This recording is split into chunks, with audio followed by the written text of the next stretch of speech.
دانیشتەکانی ئەم دوایی وەزارەتی بەرگری عراقی و وەزارەتی پێشمەرگە لەمەڕ گەڕانەوەی پێشمەرگە بۆ ناوچەکان یاخود بۆ تەشکیلکردنی دوولیوە ئەمن بەشێکن بە تەسەوڕین بە پێخۆردنەوەی من بەشێکن لەم گوژیانی بۆ دوای دروستدەبی لە ناوچەکان بە تایبەتی لە مەسقەی مەخموور کردکوب تا دەگەیتە سەلینەوە. من بخۆتان دەزانە لە ماوەی ڕابردوو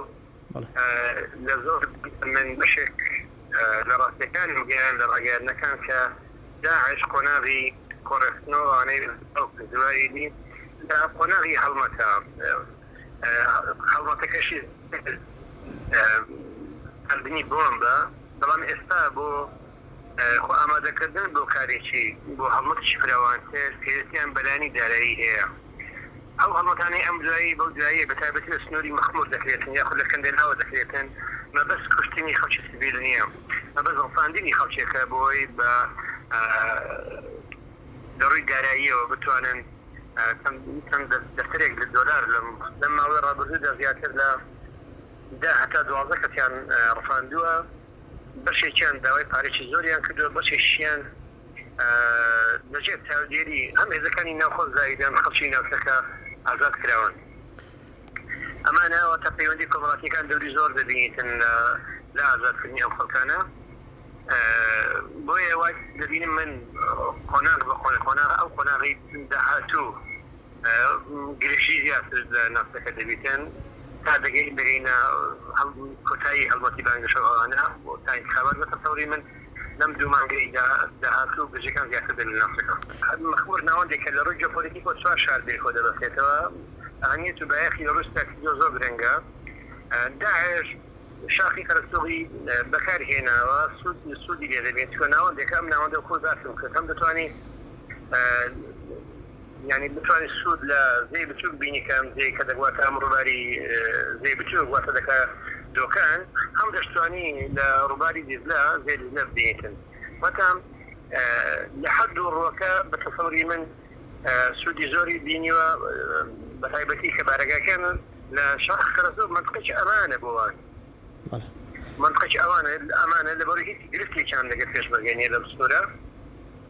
تا ئێستاکە هیچ تێکدادانێک لە نێوان پێشمەرگە و تێکدارانی داعش بە تایبەتی کە یەکەی هەشتای پارتی دموکراتی کوردستان پێشمەرگەکانی پارتی دموکراتی کوردستان لەسەر شاخ کەرەستۆغا خۆشبەختانە تا ئێستاکە هیچ تێکدادانێک لەم بووینە بەشێکیش لە مەعانات بۆ خەڵکی سنوورەکە بە تایبەتی هەم بۆ کەندێناوە لە ماوەی ڕابردوو لە ماوە نزیکای بە تایبەتی هەڕەشەیەکن بە بەردەوام بۆ جوتیارانی ئێمە بۆ خاوەن مەڕ و ماڵەتەکانی ئێمە بۆ خاوەن ئەو جوتیارانەش بە تایبەتی لە ڕز و باخ شوێن هەیە باخدار وانە دیگە لەمەش خەڵکێکن ئەوەی کە کەسەبەت دەکاتن بە تایبەتی دەچێتە ناو دیهاتەکانی عەرەب و ئەوانە وای لێهاتوو ئێستاکە لە سنووری قەزای مەخموور شەو لە دوای دەی شەو حادسۆ بەم ڕێگایە نەکرێتن کەمترین حادسۆی پێدا دەکرێت دیگە لەوەش لە دوای نیوەڕۆ ئەوانە جوتیارانەی کە خەریکی ئاودانی دەهڵدانەکانیان بە تایبەتی لێ ساڕە پشتەوە دەبن زەویەکان بشێڕن لە پەرژمان جینۆڕەکە نزیک بووە یاخود دەوازینیان هەیە یاخود یعنی بە هەر وەسیلەیەک یعنی شتێک سەبی یاری کورد لەمەودا زوتیار خاوەن مەڕووماڵات ئەمانە پیاکانی ئێمە بەڕاستی ئەچەند ڕەحمەدووە وە ترسیشیان لە غەڵب بووە بە حەفزەکان سەپیان وایە ئەم زوڵانی داعش داهاتووی ناوچەکە نافقان گیر دەکاتن داهاتووی ناوچەکە تووشی ڕۆژێکی نەئارامی دەکاتن بۆیە من وای دەبینم وەکو خاوەن بەرژەوەندێک لە سنوورەکەی هەن هاوڵاتێک لە سنوورەکە مافی خۆیان بیر لە داهاتداڵەکانی خۆیان بکەنەوە لە بەرژەوەندەکانی خۆیان بکەنەوە ئەگەر ئەم عقلەکەی تا ئێستاکە تحکم دەکات لە هەرێمی کوردستان ئەبەم شێوەیە مامەڵەت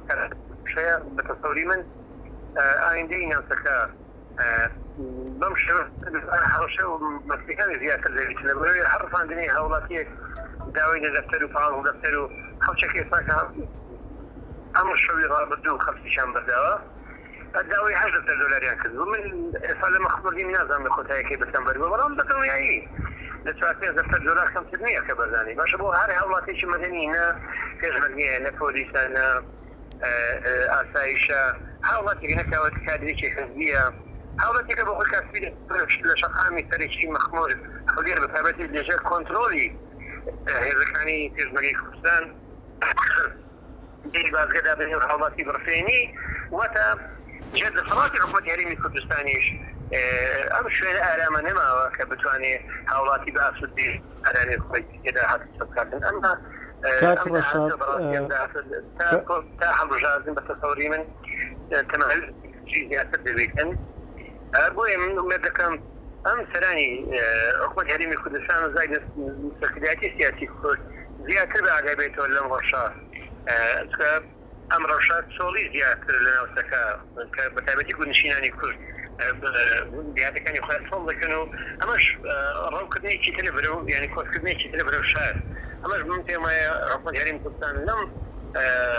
ڕەوشە هیچ سوودمەندیەک نابێت هیچ سوودێک نابێتن لەوە دیگە لە زیانگەیاندن بە داهاتی کوردستانی بوونی ناوچەکە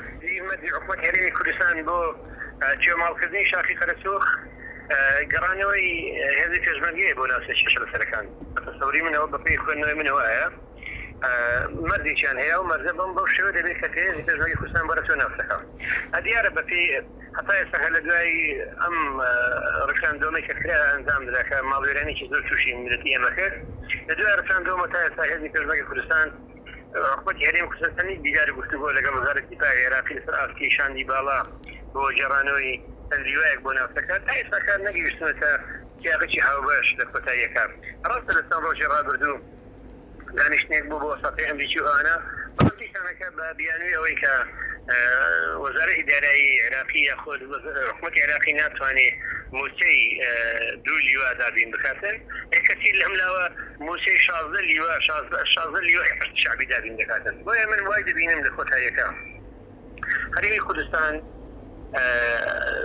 يعني مادي وكوي باسم كذا أجر ريكوتني كيف يقول لي إني أنا هالقيمانان وعراق ووزارة التجمع نكريتين يقلنا عقبة عراقي ناس واني بيتن شمالي أم ناسي بكاتن شاخر السوق وأجر شمالي شكرا أجر لحد الروي شاخك بيك وبين ليك ساد حضرتك دسمينك هاتني بتصورك ما ديش أفكر تنابي حضرتك بمردوي ياخذ بشكل يعني لسرتها او بمردوي دايري مثلا بويا اجد يعني هل وران كاريكنا قد يعني زيان بداعش بقينا لما نسيه دبي ليك ساد بحد الروي شاك فرسوخ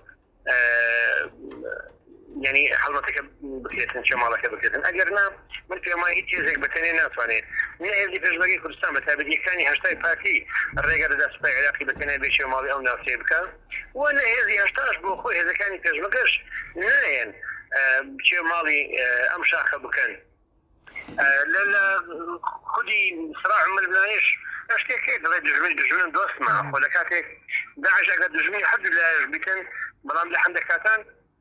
دجمن هذيك زياده برامبر صفي عراقي برامبر عراقيه بو كاتشي دياري كلاش بيتن لو او هاكش الوزانا بعدين كردستان قبيوتي ما رضيتش تندرس بكاتن فن السلم هذا بينيتن وهي من وايد تصور ذاك ام اصلي موضوع امريكا شمال شاخ خرسوق ناكيتن تيسي برزامندي هالشيلين هي حو قيمانان عراق زايدن هذه تجمع كردستان بتابعت وزارة التجمع بوش اگر رزامندي نبي ريكوت نكتن في وقتها ام شمال ناكري او شيء في وسوق سرتاج باسم في وسط گەڕانەوەی هێزی پێشمەرگەی کوردستان ئەگەر چەند لیوایەکی بێتن بۆ ناوچەکە بۆی بتوانە شان بەشانی سوپای عێراقی داخۆشی بکەن لە مانەوەی خەڵکی سیڤیل لە ناوچەکە و پاراستنی ڕۆژ و گیانی تاچی کورد لەم سنوورەیە یانی بە شێوەیەکی عام هاوڵاتی لە کۆی پێکاتەکان بەتابەتی سنووری ئێمە عەرەب و کورد بەتەنیا دەژین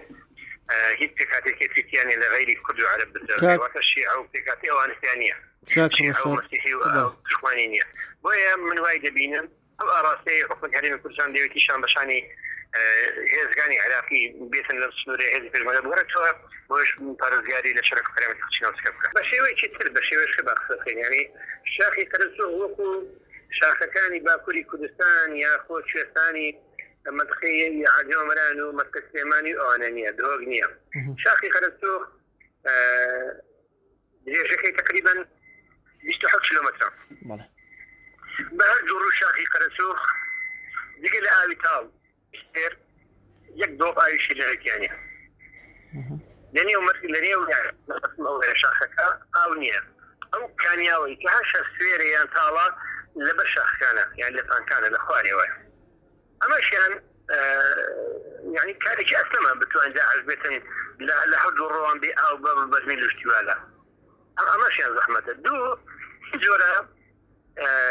روشك بو خواردن يعني بتايبتي لموسمي هاوين وأنا هيز روشك اشتانية خواردنك لمسلم شاخنية إيشا ل دو سطاسي سطسك داري داعش دشاخ كرتسوكا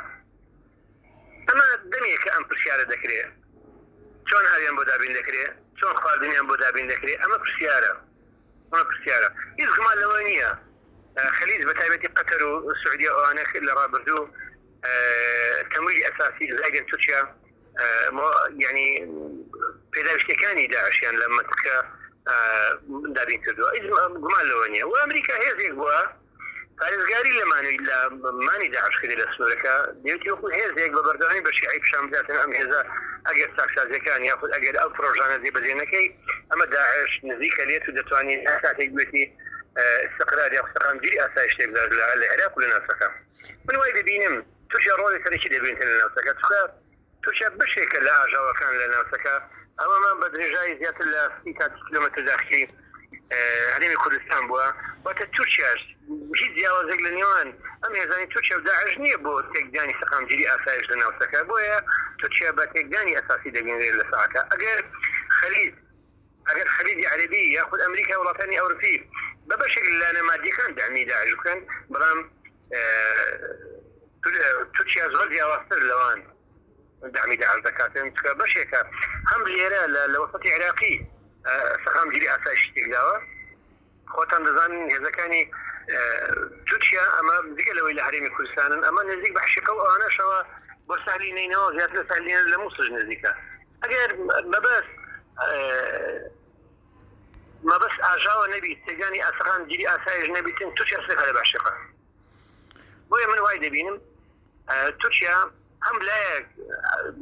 سران جري أسايج تجاو لحريم كردستان هم لا ملاواج بدعم كدني هذا تلوشتكان هم لا باكوري واتلا لباكوري سوريا لوشات سوريا هم زايدا ل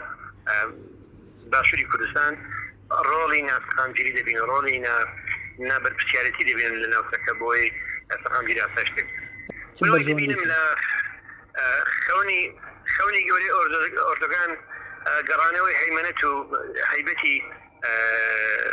خلافية حتى اللي بتوانيتن رولي هبيل تقداني سقام جيري أسايج لله تاني عربي رولي خوي زياتر دبينيتن يعني خوي دتواني زياتر دربخاتن راسا حاشا شكان زور آلوزن مصر لولايا سعودية لملواني داي لقري برام لقري واش بكي وين تبي ساكا تركيا رولي محوري دبين لنفسك هم العراق رولي هي بتقداني سقام جيري أسايج هم لسوريا هم لليبيا واتر لمنا وتيا السيد كتو تمشي منطقة أرمينيا ووكا بحمر شيء ولا نيوان أرمينيا وجورجيا واتر تركيا رولي شيء سريع كده بيني لا تمشي شيء قبرص بحمر شيء كان لقليونان واتر تركيا لحمر شيء كان رولي كده بيني تنبوي بتواني هذي خوي بشام داتن برامبر